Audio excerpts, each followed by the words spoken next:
रस का अर्थ और परिभाषा।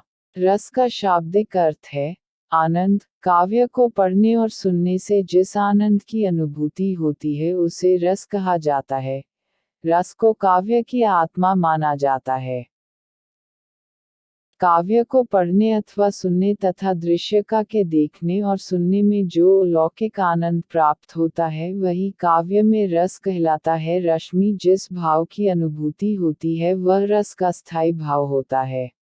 आचार्य रामचंद्र शुक्ल के अनुसार जिस भारतीय आत्मा की मुक्त अवस्था ज्ञान भाषा कहलाती है उसी भांति हृदय की मुक्त अवस्था रस दशा कहलाती है। रस के 4 अंग माने गए हैं। स्थायी भाव, विभाव, अनुभाव, संचारी भाव। स्थायी भाव। रस स्थायी भाव 1 श्रृंगार रति, 2 हास्य हास, 3 करुण शोक, 4 रौद्र क्रोध, 5 वीर उत्साह, 6 भयानक भय, 7 वीभत्स जुगुप्सा, 8 अद्भुत विस्मय, 9 शांत निर्वेद, 10 वात्सल्य वत्सलता, 11 भक्ति रस अनुराग। 2 विभाव। वे कारण, विषय और वस्तुएं जिसके कारण भाव जागती हैं और उन्हें विभाव कहते हैं। 1 आलंबन विभाव, जिसका सहारा पाकर स्थायी भाव जगते हैं, आलंबन विभाव कहलाता है। आलंबन विभाव के 2 भेद होते हैं। क आश्रय आलंबन, जिस व्यक्ति के मन में भावों की उत्पत्ति होती है उसे आश्रय कहते हैं।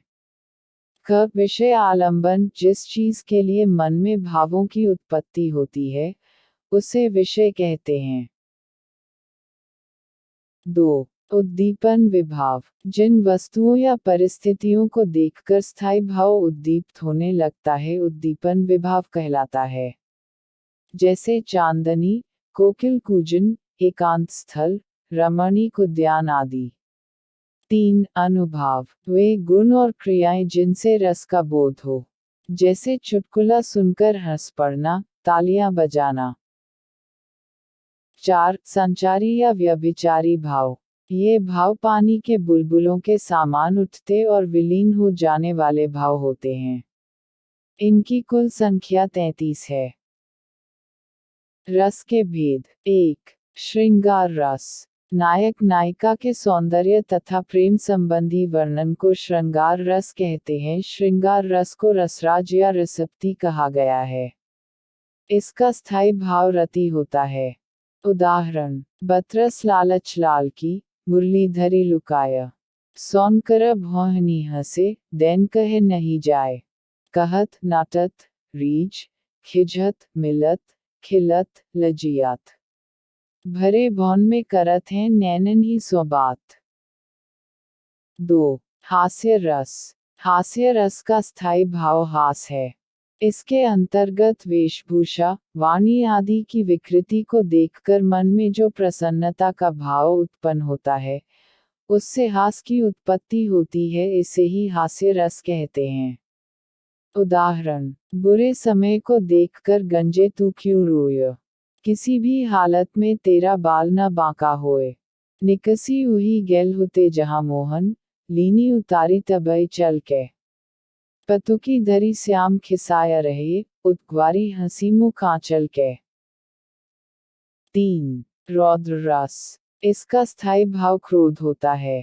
जब किसी एक पक्ष या व्यक्ति द्वारा दूसरे पक्ष या दूसरे व्यक्ति का अपमान करने अथवा अपने गुरुजन आदि की निंदा से जो क्रोध उत्पन्न होता है उसे रौद्र रस कहते हैं।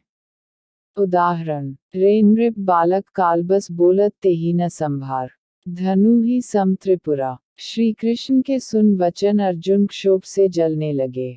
सब शील अपना भूलकर करतल युगल मलने लगे। संसार देखे अब हमारे शत्रु रण में मृत पड़े। करते हुए यह घोषणा वे हो गए उठकर खड़े। 4 करुण रस। इसका स्थायी भाव शोक होता है।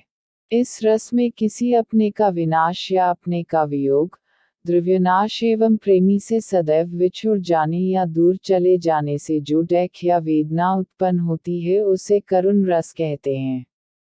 उदाहरण: रही खरकती हाय शूलसी, पीड़ा उर में दशरथ के। ग्लानि, त्रास, वेदना, विमंडित, शाप कथा वे कह न सके। हाँ रघुनंदन प्रेम प्रीते तुम बिन जियत बहुत दिन बीते। प्रियपति वह मेरा प्राण प्यारा कहाँ है, देख जलनिधि डूबी सहारा कहाँ है। 5. वीर रस। इसका स्थायी भाव उत्साह होता है। जब किसी रचना या वाक्य आदि से वीरता जैसे स्थायी भाव की उत्पत्ति होती है, तो उसे वीर रस कहा जाता है। इस रस के अंतर्गत जब युद्ध अथवा कठिन कार्य को करने के लिए मन में जो उत्साह की भावना विकसित होती है उसे ही वीर रस कहते हैं। उदाहरण, बुंदेलेहर बोलो के मुख हमने सुनी कहानी थी। खूब लड़ी मर्दानी वो तो झांसी वाली रानी थी। 6. अद्भुत रस। इसका स्थायी भाव आश्चर्य होता है। जब व्यक्ति के मन में विचित्र अथवा आश्चर्यजनक वस्तुओं को देखकर जो विस्मय आदि के भाव उत्पन्न होते हैं उसे ही अद्भुत रस कहा जाता है। उदाहरण, देख यशोदा शिशु के मुख में सकल विश्व की माया। क्षण भर को वह बनी अचेतन, हिल न सकी कोमल काया। अखिल भुवन चर अचर जग हरिमुख में लखी मातु। चकित भई, गदगद वचन, विकसित दृग, पुलकातु। 7. विभत्स रस। इसका स्थायी भाव जुगुप्सा होता है। घृणित वस्तुओं, घृणित चीजों या घृणित व्यक्ति को देखकर या उनके संबंध में विचार करके या उनके संबंध में सुनकर मन में उत्पन्न होने वाली घृणा या ग्लानि ही विभत्स रस कहलाती है। उदाहरण, आंखें निकाल उड़ जाते, क्षण भर उड़ कर आ जाते शव जीप खींचकर कौवे। चुभला चबला कर खाते भोजन में श्वान लगे मुर्दे थे भू पर लेटे खा मांस चाट लेते थे। चटनी सेम बहते बहते बेटे। सिर पर बैठो काग आँखी दो खात निकारत। खींचत जीभ ही स्यार अते ही आनंद डर धारत। 8. भयानक रस। इसका स्थायी भाव भय होता है। जब किसी भयानक या बुरे व्यक्ति या वस्तु को देखने या उससे संबंधित वर्णन करने या किसी दुखद घटना का स्मरण करने से मन में जो व्याकुलता अर्थात परेशानी उत्पन्न होती है उसे भय कहते हैं। उस भय के उत्पन्न होने से जिस रस की उत्पत्ति होती है उसे भयानक रस कहते हैं। उदाहरण, उधर गरजती सिंधु लहरियां, कुटिल काल के जालों सी। चलिया रही फैन उगलती, फन फैलाएं व्यालों सी। 9. शांत रस। इसका स्थायी भाव निर्वेद उदासीनता होता है। मोक्ष और आध्यात्म की भावना से जिस रस की उत्पत्ति होती है, उसको शांत रस नाम देना संभाव्य है। इस रस में तत्व ज्ञान की प्राप्ति अथवा संसार से वैराग्य होने पर, परमात्मा के वास्तविक रूप का ज्ञान होने पर मन को जो शांति मिलती है, वहाँ शांत रस की उत्पत्ति होती है जहाँ न डैक होता है, न द्वेष होता है।